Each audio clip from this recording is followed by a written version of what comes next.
આજે વર્ષનો અંતિમ દિવસ છે અને આજે આખા ગુજરાતભરની પોલીસ દારૂડિયાને પકડશે, પરંતુ ગુજરાતમાં તો દારૂબંધી છે અને આ ગુજરાતમાં દારૂ આવે છે ક્યાંથી?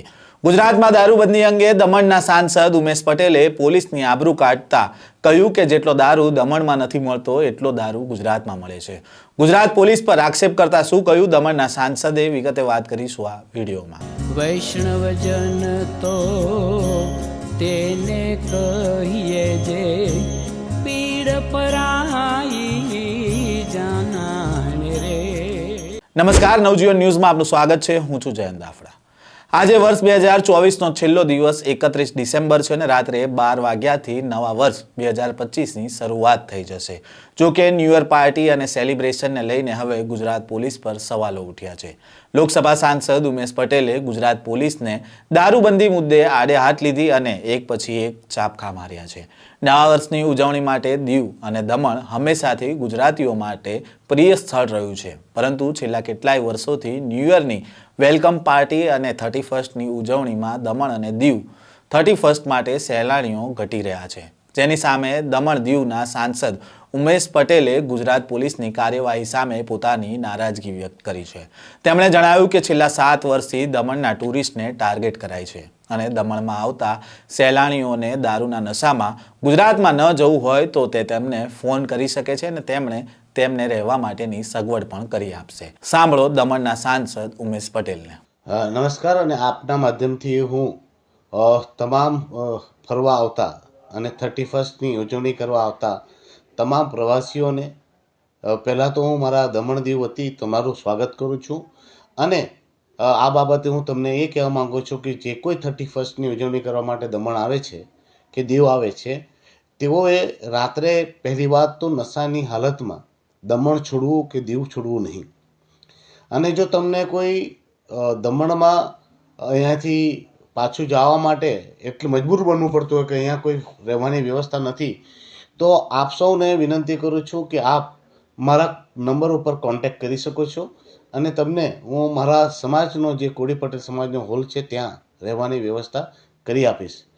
તો એક વાતનું ધ્યાન રાખવું કે પીધેલી હાલતમાં જીવને જોખમમાં રાખીને દમણથી બહાર જશો નહીં। અને બીજી વાત એ કહેવાની છે કે લાસ્ટ 5-7 વર્ષથી ગુજરાત પોલીસ જાણ જોઈને દમણના ટુરિસ્ટોને ટાર્ગેટ કરે છે અને આ લોકોને રાત્રે પકડીને રાત્રે અમને પકડીને જેલોમાં બંધ કરી દેતી હોય છે। તો આ હેરાનગતિ ઘણા વર્ષોથી થઈ રહી છે, જેના લીધે અમારા ટુરિઝમને અને અમારા વેપારીઓને નુકસાન થઈ રહ્યું છે। હવે હું એ પણ કહેવા માગું છું કે ગુજરાતની પોલીસ અને વલસાડ પોલીસને કે ભાઈઓ, તમે જો ડ્રાઈવર પીધેલો હોય તો જ આવી કામગીરી કરો, સાથે ડ્રાઈવર પીધેલો ન હોય અને ગાડી ચલાવતો હોય તો પેસેન્જરોને હેરાન કરવાનું બંધ કરો। કેમ કે જે ટુરિઝમના આવે છે અને ટુરિસ્ટો જે ટેક્સ પે કરે છે તેમાં 100% રૂપિયા કેન્દ્રને જ જતા છે અને એ કેન્દ્રને જ ફાયદો થતો છે। અને અમારું ટુરિઝમના વિકાસ થવાથી પ્રદેશના સાથે સાથે દેશનો પણ વિકાસ છે, જેમાં આપ કનડત ન કરો। બાકી આમ ગુજરાતમાં જે દારૂ પહોંચે છે તે ક્યાંથી પહોંચે તે લોકો જાણે જ છે કે દારૂ ઉડીને જતો નથી કે ટનલમાં ઘૂસીને જતો નથી, ક્યાંક ને ક્યાંક પોલીસની કામગીરી પણ ત્યાં શંકાના દાયરામાં જ રહે છે। ને હું એક વાત ચોક્કસપણે કહું છું, જેટલો દારૂ દમણમાં ઇઝીલી મળતો નથી એનાથી ઇઝીલી ગુજરાતમાં દારૂ મળી જાય છે। તો ગુજરાત પોલીસ એવું ના બતાવે કે તે રાજા હરિશ્ચંદ્રની ઔલાદ છે, પરંતુ એક માનવતાની દ્રષ્ટિએ પણ રાખે। જો ડ્રાઈવરો પીધેલા ન હોય તો એમને પરેશાન ન કરવામાં આવે। અને ફરીથી દમણ ફરવા આવતા તમામ મારા ટુરિસ્ટ ભાઈઓ બહેનોને એટલી જ કહેવાનું છે કે પીધેલી હાલતમાં ગાડી ચલાવશો નહીં, જીવને જોખમમાં નાખશો નહીં। આનંદ કરો, મોજ કરો, મસ્તી કરો, પરંતુ જીવને જોખમમાં ના નાખો। જો તમને દમણમાં કોઈ પણ રહેવાનું સ્થાન ન મળે તો મારા નંબર ઉપર જરૂર કોન્ટેક્ટ કરો। અમારા સમાજનો હોલ તમારા માટે ખુલ્લો રહેશે, ત્યાં વ્યવસ્થા પણ રાખવામાં આવશે। તમે નિરાંતે ત્યાં સૂઈ જાઓ અને સવારે ઉઠીને ફ્રેશ થઈને તમે પાછા પોતાના ઘરે પહોંચી જાઓ, અથવા તો તમારો ડ્રાઈવર તમે એવો લાવો જે પ્રોફેશનલ હોય અને તે પીતો ન હોય અને તેને નહીં પાવો, કારણ કે તમારી સલામતી અને સુરક્ષા મુખ્ય છે. દમણ દીવ વર્ષોથી પ્રવાસી સ્થળ રહ્યું છે અને વધારે પડતું હું એટલું જરૂર કહીશ કે મારા ગુજરાતના, ખરેખર ગુજરાતના સુરતના લોકો દ્વારા અમારા દમણનું ટુરિઝમને ચલાવવામાં આવતું રહ્યું છે.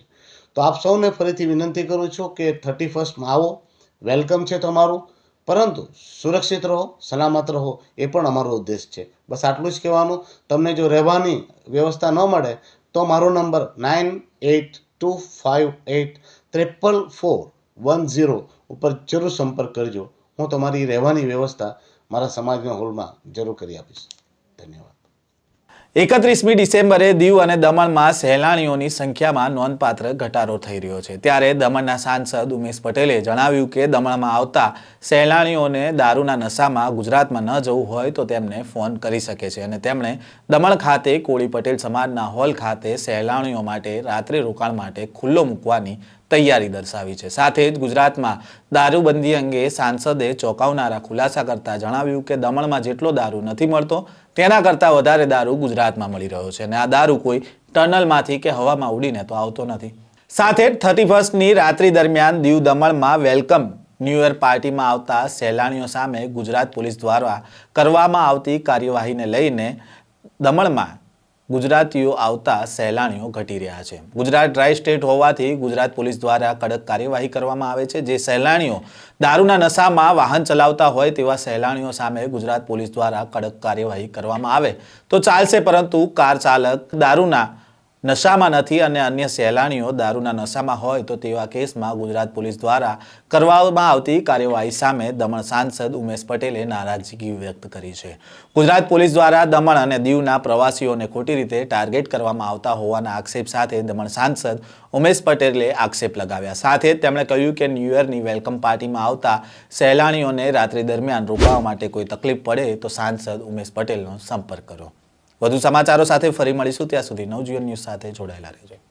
વૈષ્ણવજન તો તેને કહીએ જે